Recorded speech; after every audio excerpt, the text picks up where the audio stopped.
They say heavy is the head that wears a crown. Hey, they say heavy is the head that wears a crown. Always used to think that was just some damn excuse. Something that the weak say. I'm back. I'm here for Empire. I just realized that on my videos I never introduced myself. Please don't look at my face, it's hideous. I thought I was gonna give y'all a look today, but I'm so tired. Like, I was falling asleep on the drive to work today and yesterday. Like, it's been hard out here for a shrimp like me. But yeah, so anyway, I'm Kay Lane. I realized that I haven't, like, did y'all see something just flying around my head? Okay, so I haven't introduced myself. I'm Kay. I do reviews, and yeah, that's basically, that's like it. That's all there is to me. Like, that's it. But anyway, I got my notes today. I came somewhat prepared. Let me see. Let's get this. Do I have all my notes? Okay, they came in out of order. I had to, because I'm recording on my phone, I sent the notes to my iPad and they came in out of order, so, but whatever. Okay, so we start out with Inferno. It's this big, you know, situation. I don't know if it's like an album. I thought like he was opening up a new club, like a sister club to Leviticus or whatever, but I guess it's an album. We start out, Remy Ma's out there, she's rapping down, she's looking cute, her hair is everything, you know, her look is just kind of sickening, and I'm like, okay, reminisce, give it to us. Sticky Fingers comes out, he's giving you, like, you know, baby DMX tease, he hollering and spitting and salivating and all of that. And you know, after they get through performing, Lucious comes out and he's giving this speech and he's talking about how Inferno is, like, you know, about to be sickening and everything, and out comes Leslie Uggams. Like, Leah Walker tiptoes like she always does, just walks out and is looking confused and ridiculous, and she's just standing there, and the audience is like, who's that old lady? Now when they said that, I'm like, did we not already figure out that Lucious was living? I mean, Lucious's mom was living, because when God, what's her name? This man is staring at me now. When when Jamal, I was like, who got shot? When Jamal got shot at the hospital, didn't Lucious's mama tiptoe out to the, you know, the paparazzi, and she was getting ready to talk, and then they like covered her up? Did we ever explain that away? I forgot. Somebody explained it to me. But she steps out there and she's looking real confused, and then all of a sudden here comes Cookie. This is Lucious's dead mama, Leah Walker, and she just wants to say how proud she was of her son. Gives her the mic and she's just like, hello. Like, I got some mama lip.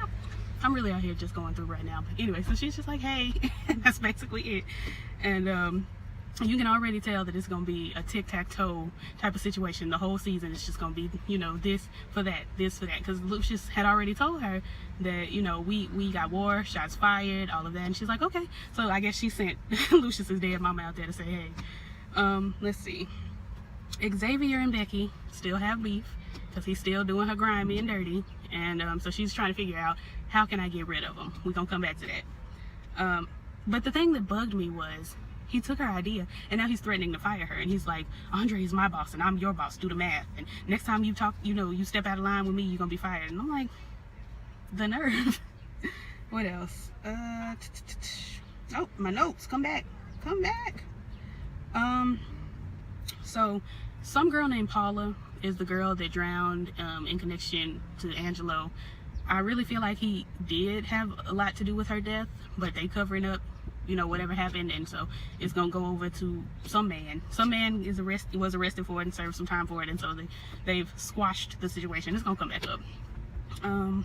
We go over and visit Jamal down at the rehabilitation center, and you know, they sitting in there and they talking, and they say something about music. Rumor Willis, who I didn't recognize her, I had to find out that was her via the internet, but she, bless her heart, came out. She's playing a girl named Tori Hash Brown or something like that. I'm gonna call her Hash Brown because I didn't catch what the name was, and it sounded like Hash Brown. But she's giving you zesty, she's giving you sassy, and she's, you know, coming at Cookie sideways and the girls, and I knew she was probably gonna be problematic when Hakeem was like, Tori Hash Brown, my girl. Like, once Hakeem was like living for her, I was like, something wrong with her, because Hakeem got a lot wrong with him. Let's see, Jamal comes out, he's looking healthy, he's looking, you know, alive and well, and like he may or may not be on drugs. You're just not sure with Jamal. We just kind of keeping our good eye on him. And they are getting ready to proceed with, you know, this meeting we're having down at the rehab center, and they were like, should we wait for Mr. Lion, or are we gonna wait for Lucious? Cookie is just like, Lucious ain't coming. Then off in the distance, I'm here. Like, Lucious sound like Mama Joyce. Basically, he sounds like an old lady. But he comes in and, you know, late but fashionable. I guess he's got his little hair slicked back, and I was proud because his hair stayed pretty much the same the whole episode. So that's a win for me. I feel blessed to not have to try to figure out what his hair is doing, you know, every scene of the episode. I felt personally like that was a shout out from the costume and design people to me. I felt like they said, Kayla, we're gonna let him live so you can live, and to that I say thank you. He comes in and talking about, you know, Cookie got Jamal on the drugs, and, you know, they throwing shade back and forth. Jamal mentions that he wants to get out of the rehab. He's got a melody in his head, he can't get it out. He wants to get into the studio and drop some beats, like Nene said over on the Housewives. And apparently Tori Hash Brown said they don't believe in music at this rehab, and I'm like, then why are musicians at the rehab? They don't have any other rehabs in New York that incorporate music into their programs, because Tori Hash Brown is a singer and Jamal is a singer. So it's like, so you got these singers and they at this rehab, but they don't have singing in the rehab? I'm confused. What else happens? They fight some more, basically. Then we see Parched, Lucious's side man, Thirsty, who I call Parched. He's, you know, getting him a dirty dog or whatever. He gets a napkin. The napkin says Frank Gathers. So we find out that some nigga named Bam Bam has something to do with it. And, you know, we're shook. Because Bam Bam, you know, apparently Lucious met him in jail or something like that. But Bam Bam, his daughter had leukemia. And Lucious was like, I paid for her leukemia treatments and she still had the nerve to die. And I was like, this. So we get over to Andre. I'm like I said, all this I've had to do, and then I've been running around. I haven't really had any off. I had official off days, but I wasn't resting on my off days. So I had the 2 off days in the last three weeks, but I haven't rested, so I'm still tripping out in these streets. So my brain is running very slowly. So excuse me. I'm gonna be on top of it one of these days, but it's not gonna be today. My chin looks red. This lighting is just not for me. The sun is going down, so that's what's happening. But we get over to Andre and Shine. Is it Shine or Sean? I just don't know. But we still plotting to kill Lucious. We're gonna kill my father. I'm like, Andre, if you don't get your little nutty behind out of here.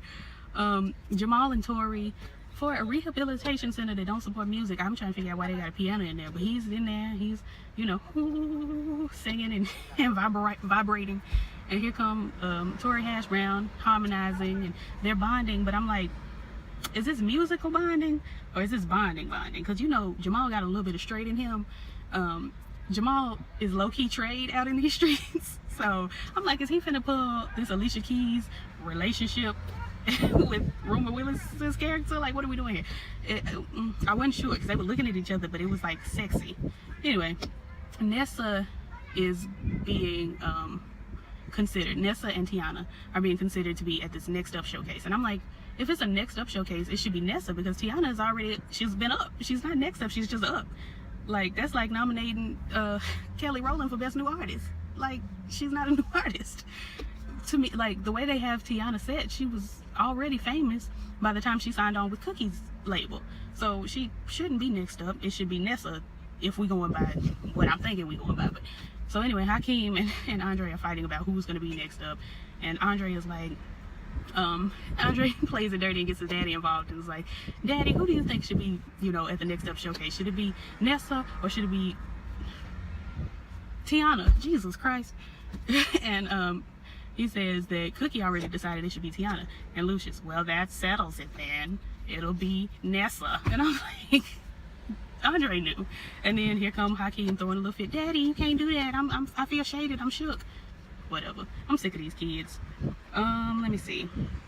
So Nessa's at the Next Up little showcase. She's singing down, she's dancing, popping, shaking, rolling, dipping, you know, dip it low, pick it up slow, move it all around, you know, Christina Milian. And then all of a sudden the song gets good, because I was like, okay, this is cute, but then the song gets good, and it's Hakeem and Tiana, and they coming in, and like, it's like a mashup of the two songs, but it was perfect. It was sickening. Like, I was like, okay, this is like the best song I've heard come out of Empire thus far.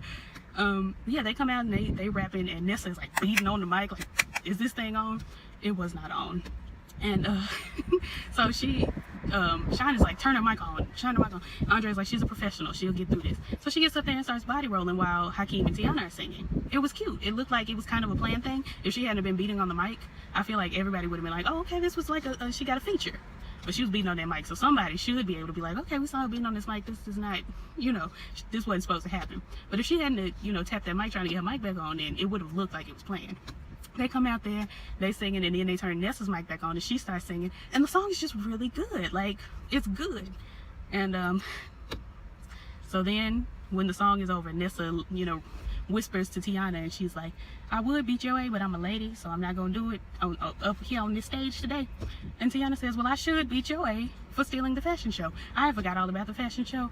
I feel like Tiana's well within her rights to stomp Nessa out. If she had fighting abilities, she would have been well within her right to stomp Nessa out for that, because you done burned up this dress and all of that. It was unnecessary. But anyway, she said, you know, that about the fashion show. And then she was bending down to shake some fans' hands or whatever. It's a lot going on out here. I'm sorry, I'm distracted. But then Nessa pushes her into the crowd and then punches her in the face. And I'm like, Tiana, you got to get you some licks in here. She didn't get too many licks in. She got whooped. It was a mess. Shine out there like, let him fight. Because he know that Nessa's finna whoop Tiana's tail. Anyway, so Jamal escaped the rehab. Everybody's like, where's Jamal? Where's Jamal? They get on down to trade producer, and he's like, hey Lucious, I want you to hear this song. The man, the bodyguard, like hems him up, got him up by his neck up against the wall, and Cookie come in, where's my money? Where's my son? And he's like, I don't know where your son is. I know you've been giving my son drugs. Yeah, I was giving him drugs, he was in pain. He got real boyfriend right there. And Cookie couldn't really, I feel like she couldn't say nothing, because she was giving the boy, she gave him drugs too, because he was in pain. But so they hemmed him up, and just when they really finna do him in, do him dirty, Portia, who gets on my nerves, but she didn't do too much this week, so praise God for that. She comes in, she's like, I found him. Somebody posted on Snapchat. And I'm like, if they just posted this on Snapchat, how you find it that quick? Because Snapchat is not, like, just regular people. Snapchat is not open to everybody. It's not like if somebody posted it on Instagram and tagged Jamal and Tori Hashbrown in the studio. It's Snapchat. You got it. But whatever. We're not going to do logistics on this day. But, yeah, so they found him sneaking into, you know, some dingy little spot. And, Lucious is like, Lord, they at the crack house. Cookie's like, I know exactly where that's at. So we rolled up over to Ghetto Ass Studios, which is actually the name. So, you know, if my grandmother is watching, the name of the studio is Ghetto Ass Studios. We're not going to get into no debates. I'm old and grown and able to curse if I so desire, but I'm not cursing because I'm saying the name of the studio if we want to have beef. It's Ghetto Ass Studios. And I think the man's name is Tyree. He in there eating on his cereal as he always is. He's forever eating Fruit Loops. And, you know, Tori Hashbrown and Jamal are in there singing, and didn't care for the song. It was just, you know, a lot of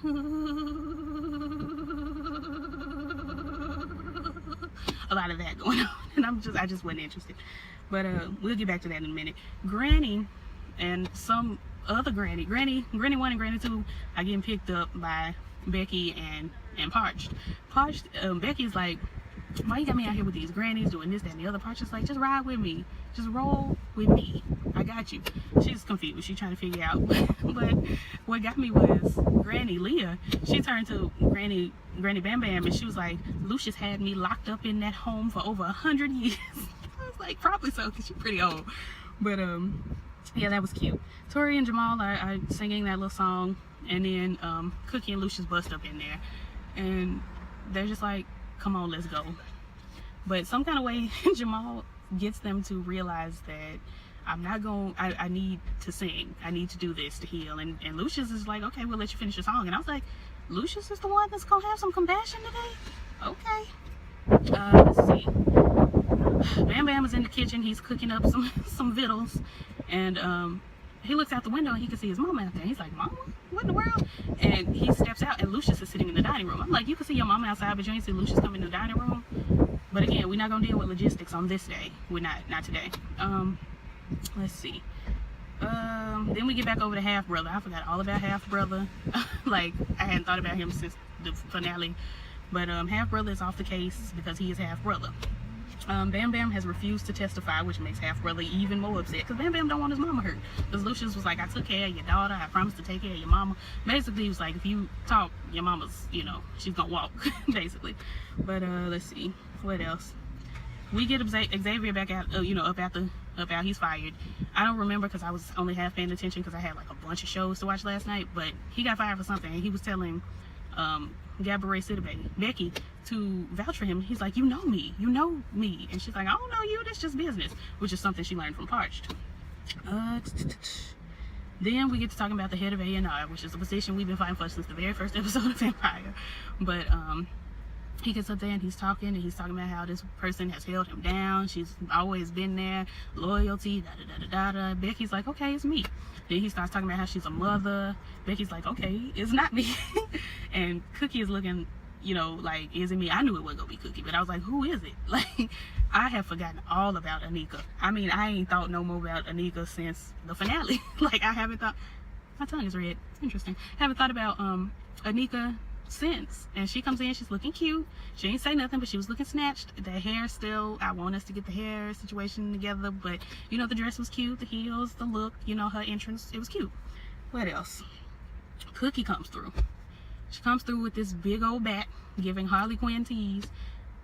I really thought it was gonna take us a couple episodes to get to this, but we got right to it. She comes in, she beating stuff. This is my gold album. I produced this. I sent these tracks back and forth from jail. I watched you from DeSale, you know, TV when you was getting this award. I did. I blah blah blah. She's banging on stuff, beating the stuff. He tries to run up on her. She knocks him upside the head. Some kind of way he got an instant concussion because he could not get up on his feet. This man was scrambling, trying to get up, and he could not do it. But so he's doing all this, that, and the other. Trying to get up and trying to catch her.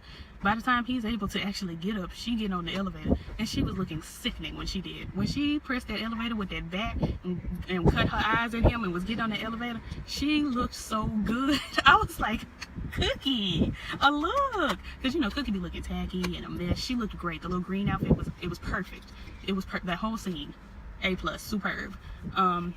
So she got on the elevator. He trying to get on the elevator. For some reason, he went to the elevator, put his bloody hand all up on the elevator because he had cut his hand in the glass. He done bust through. She busting windows out. He done jumped through the window. The basketball. Why are these basketballs in the conference room anyway? We've already had a problem with these balls. But she busting up everything and yada yada yada. The security man was standing back there, calm, cool, and collected. He was just standing there. He wasn't finna get in the middle of none of this. And I guess when she hit him upside the head, he was like, okay, well now you got to die. The security man was still standing there. He told the security, go home. And that's when Cookie got on the elevator. Now he, for some reason, tried to get to the elevator and not to the button. Now if you're trying to hold the elevator, you're going to get to the button first. And once you press the button, the elevator doors will open back up. But he went straight to the doors closed, and then he pressed the button. And I'm like, you didn't want to get to her. But again, we're not going to do logistics on this day. So when he finally gets on the elevator, I'd have took the stairs because he had to wait for the elevator. By the time he get there, she done, you know, broke up one of his pictures and is in the process of tearing up the piano. So she's tearing up the piano, yada yada yada, and they going through blah blah blah, and you know, she's doing the whole "you trying to erase me" and all of that. And then they get all up close and personal, and he kisses her, and you know, they get up on the piano, and I'm like, okay, y'all gonna have splinters, but if that's how you feel. But just as they about to do Cookie stops him, and she's like, no, I told myself I was done with you, and I meant it. And she walks off, and he's shook. His balls are blue, and his heart is blue, and just everything about him is blue. His feelings were just down and out. And basically, that's like the gist of Empire. That's like the whole dealio. I give the outfits A+, I give the storyline an A, cinematography an A. It was just good. It was just good. So I'm hoping that the season stays this way. I'm hoping to feel the way that I feel about Star, about Empire, and I'm hoping that I feel the way about Star, the way I feel about Star in the future, still about Star. Because Empire started off hidden heavy, it was good, and then it wasn't good. So I'm hoping Star stays up there. But yeah, that's it. That's Empire. That's all I got. So I gotta go back into work. So peace.